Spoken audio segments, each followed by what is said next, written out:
Now, everyone, it's time to spread a bit of movie cheer. Welcome to the Movie Cheer Podcast, the show for movie fans. I am your host, AP, aka Mr. Movie Cheer, and on today's episode of the Movie Cheer Pod, I will be discussing: is this the golden era of video game adaptions for TV and movies? That's the big question for today in today's headline topic, ladies and gents. And this topic is brought up by, the more recent release of The Last of Us TV show that has debuted this past week on HBO Max in the US, Sky Atlantic over here in the UK.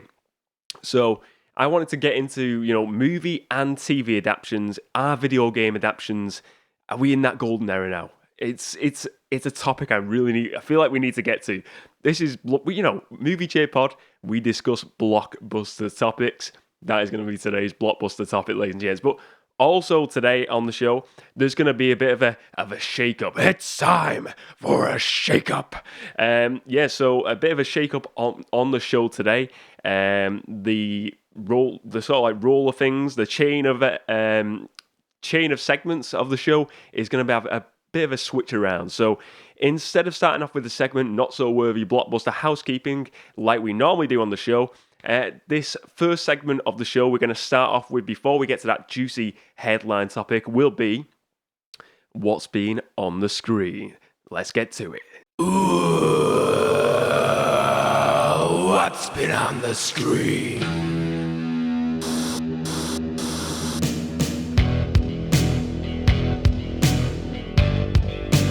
The screen.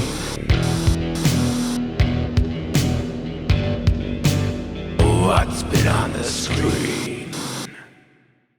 What's been on the screen? What have I been watching over this past week? Well, first off, I'm going to say Everest.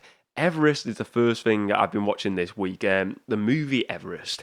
So this came out in 2015, this movie. It's based on a true story. It's based on the events of a 1996 expedition going up the Mount Everest. It stars Jason Clarke, Josh Brolin, Jake Gyllenhaal, Keira Knightley's in there for a really small role. But you got a really, really good cast of actors in there. And basically, so you have Jason Clarke's character who runs these expeditions going to Mount Everest. And basically, they're doing this. They have a bunch of climbers who want to go in and climb Everest. So you've got this big bunch of people from all different backgrounds. I think like one's like a multi-millionaire, one's a postman. There's just tons of different people in there, and they all like pay Jason Clarke's character a ton of money because he's like the guy who goes up Everest, takes people up there on these expeditions, tries to get them up there as safe as possible. And basically, I'm not gonna go too heavy on spoilers, but I will say there's not everyone survives a trip up Everest. It's a really gripping story. So basically, they're going up Everest. You see the sort of like the going up like the early stages of the mountain, and then you see when it's like, it reminds me about a bit, talking about today's headline topic of video game adaptions, the golden era, but it kind of reminds me a bit of like a video game than going up this level of this mountain, because it starts off and they're going to like these base camps on Everest, and then it's kind of okay at first, and then they go higher they go up, they need to like get the oxygen like with them. They need like more oxygen because the higher you go up a mountain, your oxygen levels all drop and stuff like that. And then you see the like really bad weather they have, just like crazy weather going up there. And then you see, some like the big jumps they got to make, and like they're doing these big climbs. And obviously, I don't think this was all obviously shot in a studio, but I think, visually it looks really great. And this is a movie I kind of slept on this. I didn't really watch. I'd never watched it before.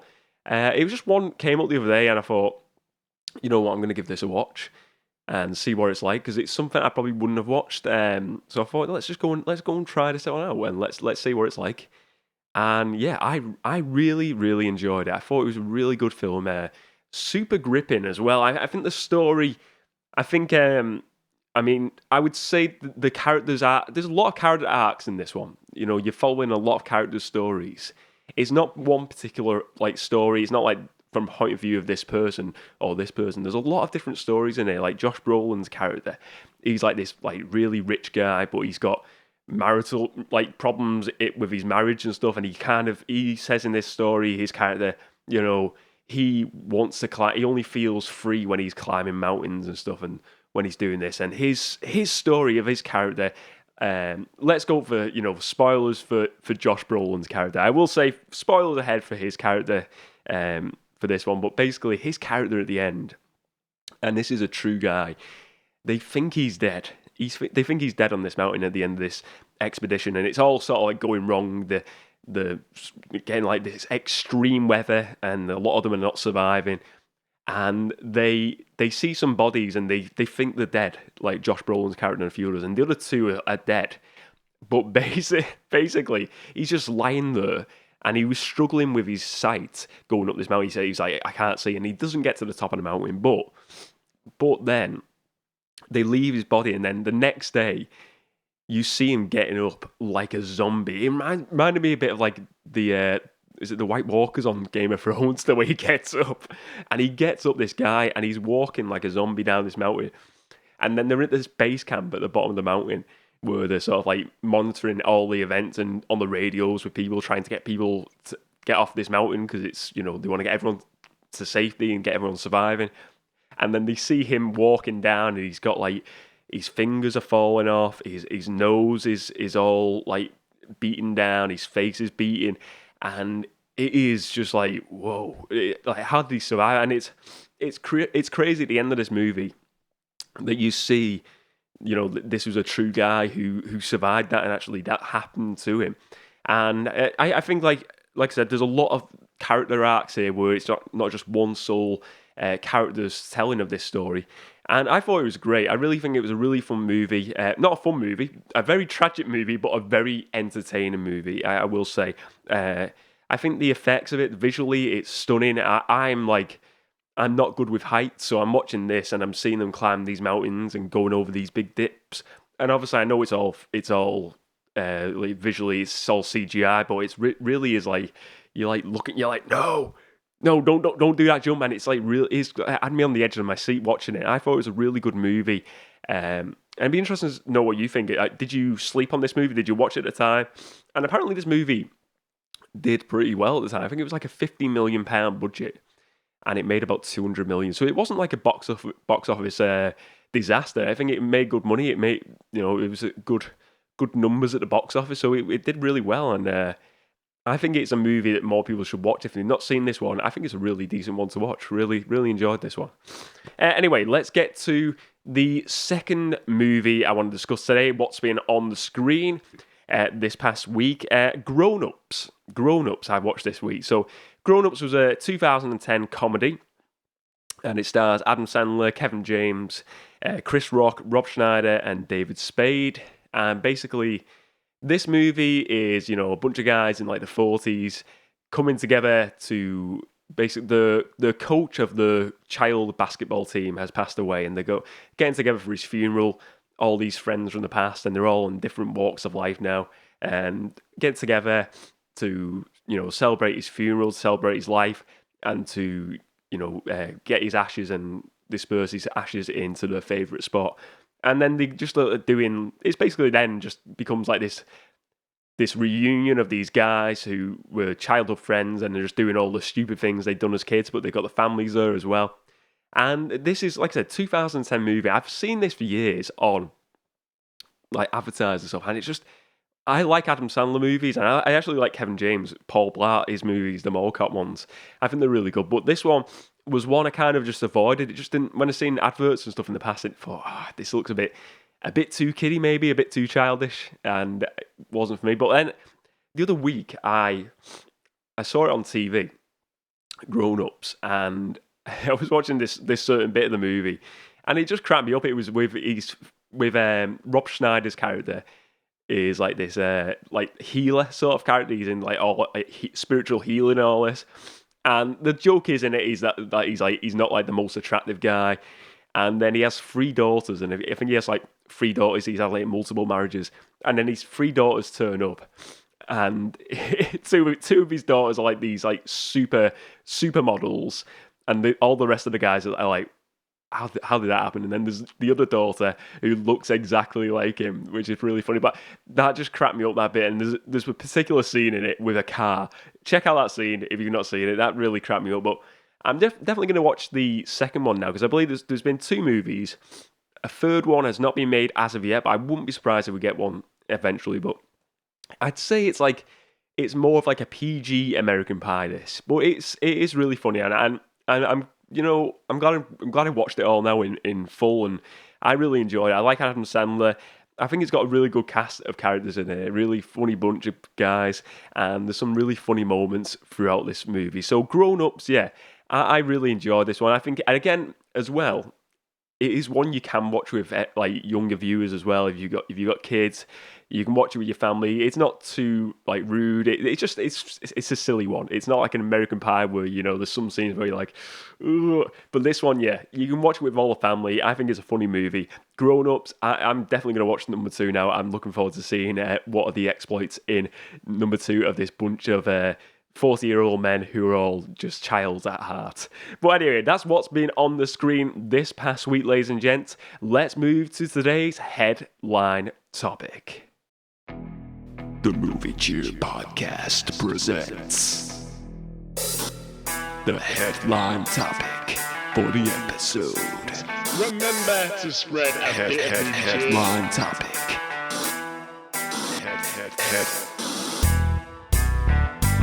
Headline topic. Remember to spread a bit of movie cheer.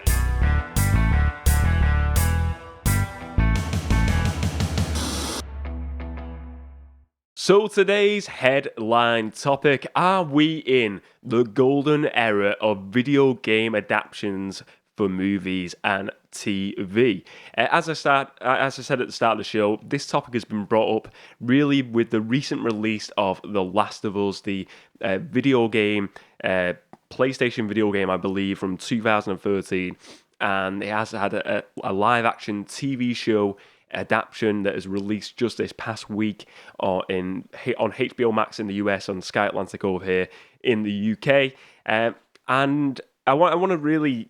This feels like an important topic to. I like doing blockbuster topics on here on the Movie Cheer Pod.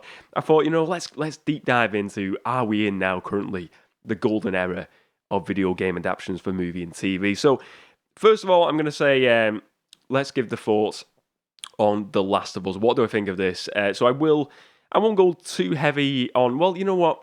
I'm gonna discuss some important moments in that show. So yeah, we will go spoilers. So spoilers for The Last of Us episode 1 if you've not watched it so far. In 5, 4, 3, 2, 1. My fingers are just doing crazy things here.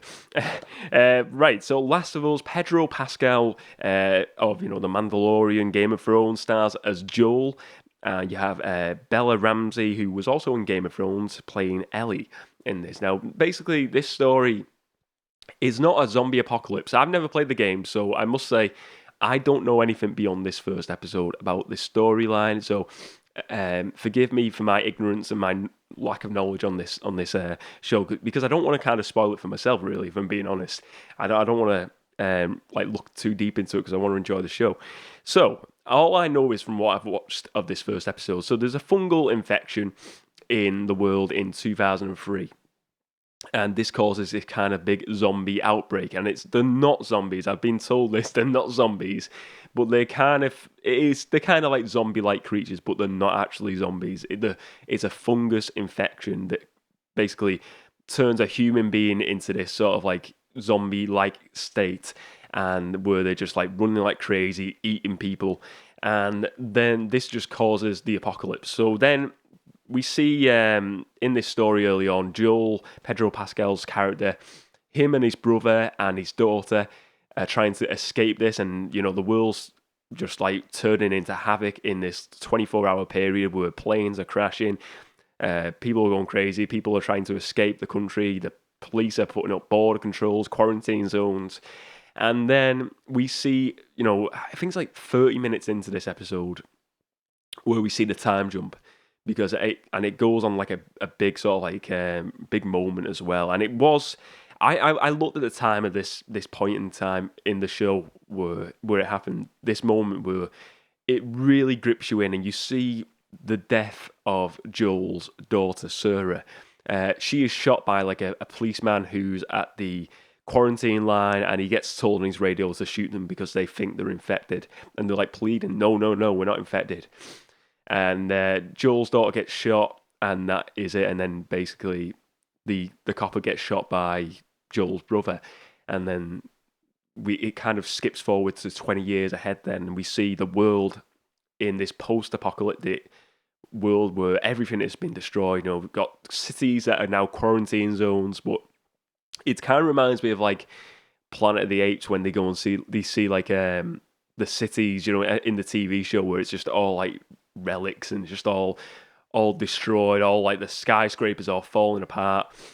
And 20 years later, you know, Joel is now, he's like a smuggler within this city, and he's trying to escape to try and find his brother who's outside the city like barracks. And then he finds this young girl. Basically, he's then, throughout this story, there's like these rebels in this story who are trying to like save the world and against all like these quarantine police. Basically, they want to start a revolution within this story. And then they have this young girl of Ellie who is, it turns out that she has been cut a few weeks ago. And basically, if you get a cut or something in this world, by the looks of, from what I gather from this first episode, you should turn into this zombie-like creature. But her cut has just sealed up. She's been fine. She survived it. And from what I gather, she is probably some sort of like cure for this fungus infection. And then Joel is tasked with Anna Torv, I believe her name is, from Fringe. She plays a character called Tess. They're tasked with getting her out of the city and taking her to this certain location. And that's where the story ends in the first episode, and they're going into the city, and you see like this decayed city, which looks awesome. But I think, look, again, I've not seen The Last of Us video game, so I can't say, you know, this is a shot-for-shot remake, or it's a clear, true to the video game adaptation, or it's its own thing.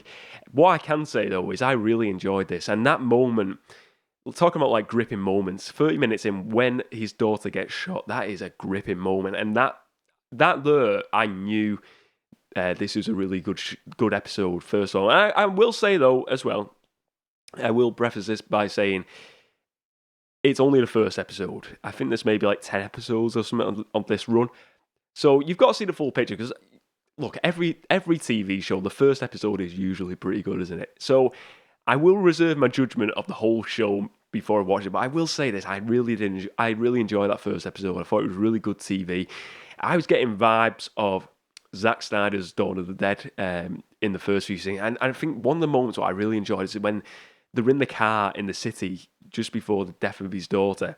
They're driving through, and you've got the camera in the back, like visually seeing this car going through, and then you see a plane just drop down, and you see, but when they drive through the city, there's people running towards them, trying to get in the car, and it's just like really, it feels really real when you're watching stuff like that. And I feel like that's the thing with I think Zack Snyder's Dawn of the Dead did it really well, because it felt very real.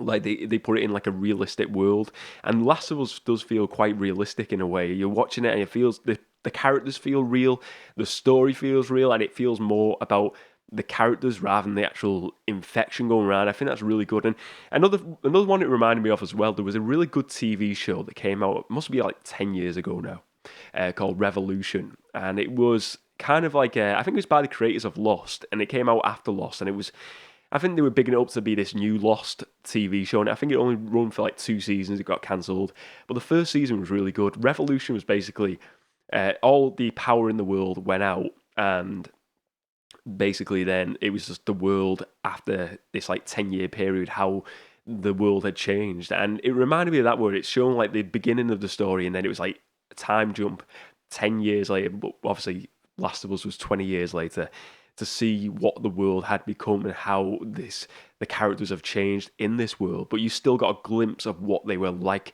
beforehand, and you really got this with The Last of Us. You got a sense of what the character of Joel is, his background, his trauma, what he felt, and how he now reacts. Now he feels, he sees this young girl, Ellie. He feels that now he needs to protect her. And we see it at the end of the episode where someone pulls a gun on Ellie and he just loses it and just, starts punching this security guard. And he kills him in the end. And it's because he feels that for his daughter who he lost. He feels that same emotion to Ellie. And I really liked that. And I thought it was really well done. And I thought it was really, a really well told first episode, a good story arc. And I really enjoyed it. But yeah, let's move on now from Last of Us, but talk about some of my favourite video game adaptions in recent years, talking about this golden era, what I feel we're in right now. I think we've had Uncharted. I know some people maybe didn't like it, some people did. I personally really enjoyed it. I thought it was a really fun, entertaining movie, Uncharted. Tom Holland and Mark Wahlberg starred in that movie, and that was a video game adaptation of it again, another popular video game series. The Sonic movies, they've been really fun. I thought they've been good. I thought the second one was much better than the first one, and I really enjoyed the first one. Warcraft was another one I kind of forget about. Warcraft, obviously the huge PC world multiplayer game. That one was really good, and I'm surprised they didn't do any more with that. And it's a bit of a shame they didn't, because I feel like it was a really good world they set up in that first movie, but they didn't really explore it any further. Other ones, like the more recent Tomb Raider movie, I thought that was good, and I believe they are putting together a sequel at this moment in time. And Detective Pikachu, another fun one I really enjoyed. I thought that was a really decent movie, and that's where I think now, where it's like maybe 10, 15 years ago, we were having the odd few video game adaptions, like the Assassin's Creed movie, a few other ones, like the Resident Evils. Some of them were okay, but I feel like now we've had a run of really good movies in the video game adaptation genre, and I feel like this is why it is now this golden era of video game movies. But, I think also as well, I think this question comes up with me. Is this a fresh opportunity for Hollywood, for filmmaking in general? Because you look at movie franchises now, it feels like some of them have been exhausted to the point where, fresh, they're just going back to the same old well all the time, and it feels a bit exhausted. And I feel like sometimes fresh stories will not get the chance because unless they're a big popular IP, a big popular brand franchise, they won't get the opportunity to have a big budget movie. And even if they do, they won't get the opportunity to do a sequel if it doesn't make enough money. But I think now, with the popularity, with these video game movies starting to pick up and getting a bit more popularity, I think it offers more storytelling opportunities for Hollywood and for more filmmakers, because you've got so many popular franchises out here. You've got your Pokemon, your Sonics. I mean, Pokemon's the big one, which really not been explored at all, really. We had that Detective Pikachu movie, but there's so much they could do with Pokemon. And there's so many great video games out there. I went on Wikipedia this morning and just to get an idea of what sort of video game movies are coming up. And don't get me wrong, a lot of them may just fall to the wayside, but there is a lot of video game adaptations currently in production, and if a lot of them happen, there's some really popular games out there, like Pac-Man, the Ghost of Tsushima. There's countless ones I couldn't even mention them all on the show, but there's a lot of opportunity there to, I think, because they're already popular for video game fans and people know the name. So, say for instance, they made a Grand Theft Auto movie. So they make a Grand Theft Auto movie. Already, you're going to get a lot of fans of Grand Theft Auto video games wanting to see that movie because they like the video games, even if the movie is absolute garbage. So I think that's the thing what will happen. I think that's what you're going to see more and more of now because of this boom in video game movies and people starting to enjoy them, and they're becoming more successful and not becoming bombs at the cinema like they have in recent years, in previous years. So I think what we're going to see now is more of them popular video games really go to the front of movie making, and we're going to see a lot more of these become big hitting movies. I think another one, Borderlands, is another one. I've never played a video game, but I know that is currently filming at the moment. I think it's got a lot of high profile actors in there as well. So I think it's really exciting. For me personally, as a movie fan, I'm looking forward to it. Also, as a video game fan as well, I'm super excited. I think it's going to be amazing. But will the golden era continue? Will it continue? I think it will. I think you've got some really big ones coming up. You've got the two big ones I think of now that are currently coming out. I mean, you've got this year, you've got the Super Mario Brothers movie, which is coming out this year, the animated movie from Illumination Studios. And that is going to be a really fun one. I'm looking forward to seeing that. And the trailers so far look incredible. The world they are creating with the Mario characters looks ace, and I love that. I think like Bowser looks like a really like good villain for this movie, and I think that I think they got it right as well with the cast. And I mentioned this last week on the show why I'm excited for this movie, but I think that's going to be a really good one. I hope that does good money, and I think it will. Super Mario, I think it will do good money, and with having that Despicable Me Illumination team behind it, I think that really does help this movie to become a success. I think it's got the right people behind it there. So that's going to be a big one. I think Sonic 3 is going to be a really good one. And me personally, as I'm not a big Sonic fan, but I like the video games. I've enjoyed the past two movies, and I'm looking forward to Sonic 3. I loved Sonic 2 with the tease of Shadow the Hedgehog within that movie, and hopefully that's what we see in this third movie. And I think it would be great to see Jim Carrey return as Dr. Eggman again, Dr. Robotnik. If he returns, that'll be a cherry on top of a really nice cake as well.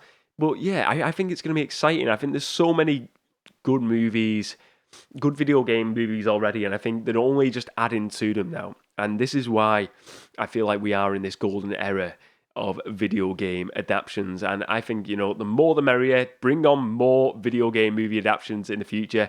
The golden era will continue, in my opinion, and I'm so happy that we've got some excellent video game movie adaptions finally to watch for us all. But anyway, let's move on with the rest of today's show. Case covers take on other case covers. Can you handle that? Case cover collision. Case cover collision.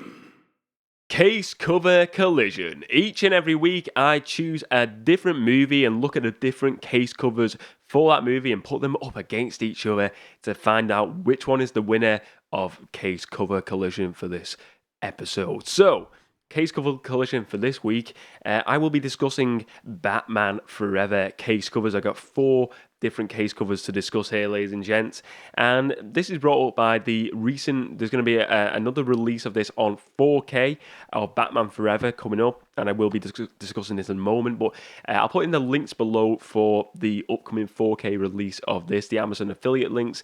If you purchase through them links, a small percentage will go towards the Movie J podcast, supporting the show and helping the show to grow even more if you click on them links and purchase through them links. But I'll put that in the links below. Well, let's get to it. Let's talk about Batman Forever first of all, though. Before I get to it, Val Kilmer as the main role is Bruce Willis. Then I was going to say Bruce Willis as Bruce. I was thinking Bruce Willis, Bruce Wayne, Bruce Banner, Bruce as Bruce Wayne, Val Kilmer. And as Batman as well, you have Jim Carrey in this movie as the Riddler, and you have Tommy Lee Jones as Two-Face in this movie. And really, this is like the most, in the modern era of Batman movies, the most comedic one. Really is the most comedic. But Val Kilmer, though, in the role, I watched this as a kid, and I didn't really know who Val Kilmer was, really. In recent years, though, I've watched a lot more Val Kilmer movies, and I think he's a really great actor, Val Kilmer. I think he's one of them generational talents, really. And I think he probably didn't have the best Batman movie, to be fair. It wasn't the best one, but I really enjoy these movies still because I watched these growing up. The Batman Forevers, the Batman and Robins. These were my Batman movies I really enjoyed as a kid. So I do have a lot of appreciation for these movies still, and I can watch them, and I can understand they're not as good as the Nolan movies quality wise, but there's something in there what I really do enjoy. And it would, how good would it have been to see Val Kilmer in, like Val Kilmer then, 90s Val Kilmer in a sort of like a like a Christopher Nolan Batman movie. That would have been tasty. That would have been really something special. But yeah, even though it's not the best Batman movie in the world, he's still a great Batman, and he's really good in the role. And yeah, I really, if you've only watched like the more recent like Batman movies, like the Batman Robert Pattinson, maybe you weren't even born when them movies came out. I really do encourage you to go and watch them movies and start with, give Batman Forever a watch. It's well worth watching. But yeah, that 4K release is coming out in March 14th, the new 4K, to celebrate this movie. And let's now get into the case covers. Let's go for this. So, first case cover I want to start off with is the DVD case cover of Batman Forever. I've got it in the collection behind me. And this one is a case cover I've discussed on the pod before, or on a video at least on the channel. The Batman Forever, so you got here Val Kilmer, Tommy Lee Jones, Jim Carrey. I forgot Nicole Kidman's in this, and Chris O'Donnell is playing Robin in this one as well.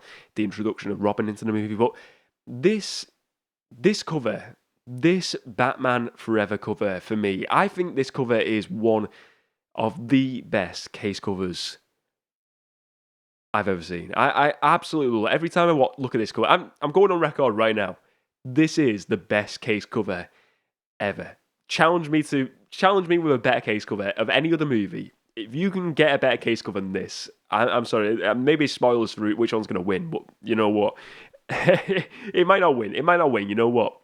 We got some juicy case covers to come, but this is a beautiful case cover. So Batman Forever, you've got here in the background, you've got the bat signal behind him, then you've got Batman and he's sort of like his cape going around the rest of the characters. You've got Two-Face, you've got, Nicole Kidman, Robin, Nicole Kidman's character, Robin, you've got Jim Carrey's Riddler as well, all going down this side of him on an angle, but the cape wraps around them, but then the cape turns into the Batmobile as well. It's just so well done, and if it's got that sort of like glossy finish to the characters' like faces on this, it looks really artistic, and I just love the look of it. I think it looks I really do think it's a piece of art. This case cover, I think it's just really looking at the colours, the use of different colours in here. You've got the different colours of the characters here. You've got the green of the Riddler and the orange, which really gives a lot of colour to it. And you got Harvey Dent, Two-Face in there with the purple, and then his normal face, and then you got Robin in there. But I think it's just a really nice blend of colours, and then you got this darkness of the Batman and the bat signal. And you see the smoke in the background, and it just visually it's a great suit. I think Val Kilmer's suit is really good. I just love the look of this cover. I think it's really well done. At the bottom of it, you've got the Batman Forever title text, really, really noticeable, really large white text at the bottom.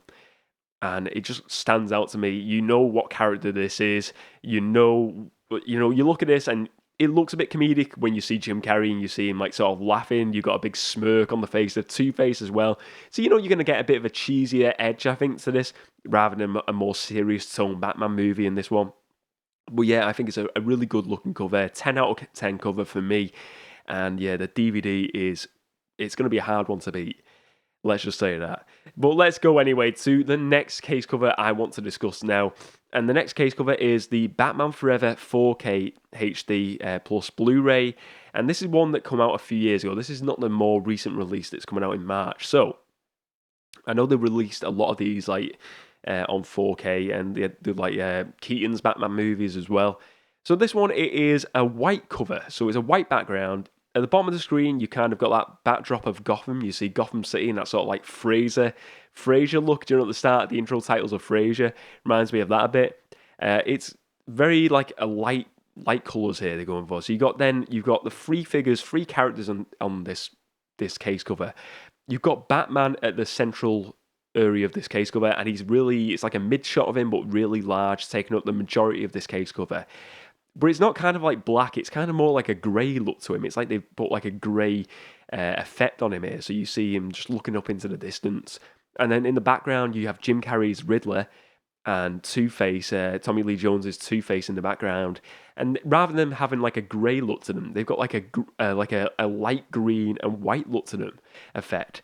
And I will say this cover is, for a 4K release, I'm going to say it right now, this is bare bones, absolutely bare bones. It's a really bad cover. I think it's not a good cover at all. I think it's really lacking of like any artistic sort of like input. I feel like they just said let's put it together. It feels like this case cover is like we've got 30 minutes to get a case cover together. Let's just throw it on the white background, throw Batman in there. Let's do a little silly effect on it, and that's it. It looks really low budget. Underneath Batman, you've got Batman Forever. The Batman Forever stands out a bit, but it just doesn't look exciting. When you go from that very first case cover, that DVD one, which is, to me, an iconic cover, and then you've got this, where it looks like someone just stuck a few, done a few cutouts and put them on a white piece of paper. It feels very, just no effort, zero effort put into this, and for me, that's why the DVD case cover is winning through so far on Case Cover Collision. Now let's go to the third case cover for this edition of Case Cover Collision. And the third case cover is the Batman Forever 4K Ultra HD. Sorry, this is the Blu-ray. Batman Forever Blu-ray, this one is. So this one is, I think this one is a bit better. It's very, again, a very bare bones kind of look, but a lot more than the second one we were looking at then, the 4K. So this one takes the the question mark of the Riddler, and you've got the Batman logo in there, and it's on like a green. It's on like a black background, but there's like a green light shining on. The green, obviously significant of the Riddler's colours in this movie, and then you've got that question mark and the bat signal, the bat logo inside the question mark. Above that, you've got Batman Forever. The title text again is a very different text from the very first one. They're all seeing different fonts here, so they're all very different. There's not like one standard font they've went for here on these case covers. And then you've got the cast above that, and a few cast members to the side of that. I think the logo text takes up the majority of this, the title text, and then you've got the question mark here. Again, it's not doing that much, but what I like, it's doing something a bit different rather than just doing. I think they probably looked at the iconic DVD cover and thought, how do we do this differently? How can we make something that's better? And they probably thought to themselves, you know what, we can't make anything with the people on the screen, the faces visually looking any better than that first cover. And I think that's where that 4K really faltered in a way, because they were trying to maybe just put the faces on there, and it couldn't compete with that first case cover. This one, I remember them being I'm pretty sure there was a similar VHS one years ago, like a certain release on VHS was very similar to this, where it had like the question mark. Let me know if you have the VHS where there's one where the bat signal, the bat logo and a question mark on it. Let me know if you have that on VHS, because I'm pretty sure there was one at some point many years ago now. But I don't think this is a bad cover. I think you know where it is. You know the bat logo. You know it's a Batman movie. I think you just don't really get an idea of what this movie is about. Whereas this could be like a really dark Batman movie, a really serious, but in all reality, you don't really know what's to come here. But I like it. It's not as good as the DVD case cover, but it is definitely better than the 4K for me so far. But the DVD cover is winning through so far on Case Cover Collision. But now let's go to the final case cover for today's edition of Case Cover Collision. And this is the new Batman Forever Ultimate Collector's Edition with Steelbook 4K Ultra HD. And yeah, this is 1995 that movie was released, it says here. But this one is available on Amazon and HMV, Zavvi. This is very different again, a very different case cover, but they went with, I like this one, because now they went for something a bit different. So, let's discuss it. You've got a green background, and it's the backdrop of Gotham City. And it's, you're getting like all like, as well, like these like sort of like squares in the background of like it looks like the sort of like, do you know when you see like plans for a building? Like the aerial plans, like a building they're going to build. It looks like that. Maybe it's like like areas of like Gotham City as well. I like that look. It looks really cool. Then you've got Batman, a mid shot again, taking. It's very much the shot from the other 4K, but this time you just see the silhouette, the shadow of Batman. So it's just a black shadow. It's his silhouette here of him looking up, and that's where I think they've done it differently than the other 4K cover, where they've done, they put the character central, the main character, but they went for something different. They just went for a black silhouette. So you see the cowl of Batman, it's Batman there. And I like that. I think it's smart, that. It's a smart move. Underneath that, you've got all the cast members, Val Kilmer, Samuel Lee Jones, all the cast members here. And again, a very different font again. But this is more of a strong, blocky font here of Batman Forever. Really strong in the black silhouette of Batman here. Batman Forever. You've got the DC logo in the top left hand screen and very smaller. But I do like this steelbook. I think it's a really nice cover. I think this is where I think they have made a bit of an effort. They went for something a bit different. They realised they've got to do something different than the iconic DVD case cover, VHS case cover, the original poster. But they realised they can't put all the characters on, but they've got to go a different route here. They went a different route. They produced something that is different, that is a bit more exciting. And I look at this and I think, you know what, this looks like an interesting Batman movie to watch. If I've never seen this Batman movie before, I'm thinking, I've got to give this a watch. It looks like a really good case cover. There's been a lot of care and time put into making this. So I like that. What is the winner, though? Which one is the winner of Case Cover Collision today?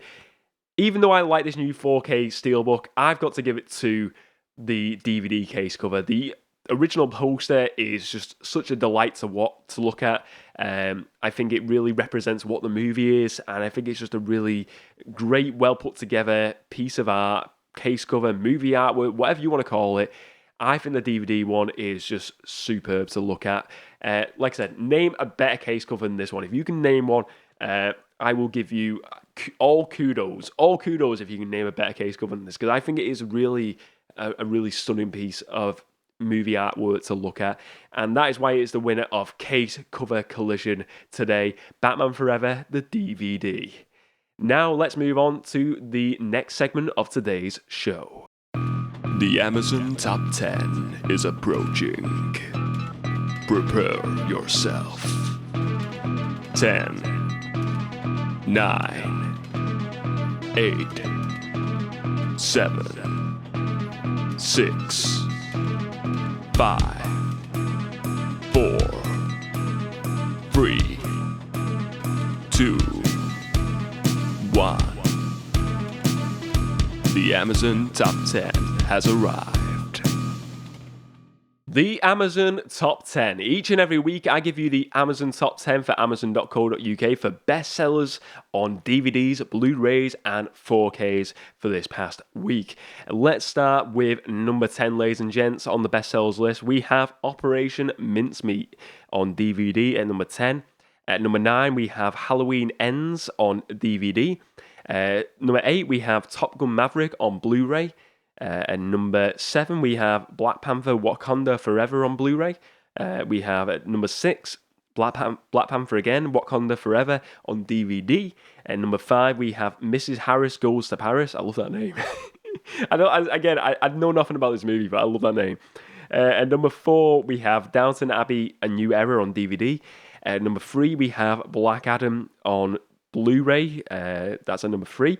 And number 2, wow, this is a new one to the bunch. On number 2, we have the Dark Knight trilogy, 4K Ultra HD. I think that's been released for ages. I'm pretty sure that if that's the one I'm thinking of, that's a number 2. That's just a rise. It must maybe has been a big sale on it or something this past week. And then number 1, we have Elvis on DVD. Still at number 1, Elvis. That is the Amazon Top 10 for this week, ladies and gents. Let's move on to the final segment of today's show. So the final segment of today's show, not so worthy Blockbuster Housekeeping. This is the part of the show where I discuss what is going on with the channel, with the podcast, and what is going on within the Movie Cheer Town community, ladies and gents. And yeah, like I said, it's one of those where, first of all, a few changes to the show today. I'm going to see how this goes. I felt like, though, we need to just jump into movie topics straight away. And that's why I've had a bit of switch around, putting what's been on the screen at the start of the show instead. But I think it's went well today, and let me know your thoughts though. How you like it? Do you think it works better having this sort of at the end, or would you prefer it at the beginning of the show? Well, let me know your thoughts. I always, always want input on the show, and I always want to know what your opinions are on this. But let us know. But anyway, I forgot to say last week, it was 1 year birthday anniversary of the Movie Cheer rebrand. That was last week, and it's been a year now of obviously the rename to the Movie Cheer podcast. Been such a great year of, I really enjoyed doing the rebrand, and it's been great that everyone really enjoyed the name, and I feel like we got this really, I love we got the Movie Cheer Town community now. I think it's great. I really enjoyed making that decision to do that rebrand, and I really appreciated everyone's, kind thoughts and really, positive feedback on that rebrand last year. So it's been great that it's been a year. I want to talk about last week's video. We have the movies coming up in 2023 we're all looking forward to. We have a few comments from last week. Ben, Rider Rated 18, said he's looking forward to Creed 3 and John Wick 4, and also Mission Impossible Dead Reckoning. That one is one I forgot about. Mission Impossible, that would be awesome. Phil Coghill, he mentioned he's looking forward to seeing Dune Part 2. Another one, I said to Phil, I'm looking forward to seeing that one. I really enjoyed the first one, but I feel like it was lacking that second part, so really pumped to see that. And Sean, Media Collector Madness, he said Creed 3, Ghostbusters Afterlife 2, and Beast Wars. I'm agreeing with Sean on all them. I'm looking forward to seeing all of them movies in 2023. I also want to say this past week as well, Gareth from Video Tasties put out an awesome video, a big collaboration of 1989 movies, and he got a load of different collaborators for it. I featured on that as well. He was kind enough to ask me. I gave him a video. I'm going to put the link to that video below, but yeah, great video. He's put a great collaboration together there. Gareth, check out Video Tasties' channel. Really superb channel. But that is it for this week's show, ladies and gents. Let me know your thoughts on today's show. If you enjoyed today's show as well, please do give it a like, leave a comment below, and subscribe to the channel if you're not already subscribed on YouTube. If you're listening to this on a podcast app of your choice, please do subscribe to the app, to the podcast, and leave a 5-star review. All 5-star reviews will get read out, but you have to send me a link and a picture to them on Twitter, Facebook, Instagram, wherever it is. Send me an email, whatever it may be. But yeah, it's been a great show, great topic. Video game adaptions. Are we in the golden era? Let me know your thoughts on that. Are we in the golden era right now of video game movie adaptions? What have been some of your favorite video game movie adaptions or TV adaptions in recent years? Let me know all your thoughts on today's topics, ladies and gents. It's been a really fun show as always, a good one, and obviously we will be back next week for another episode of the Movie Cheer Pod. Well, thank you very much for watching, ladies and gents. Remember to spread a bit of movie cheer, and as always, I will see you next time.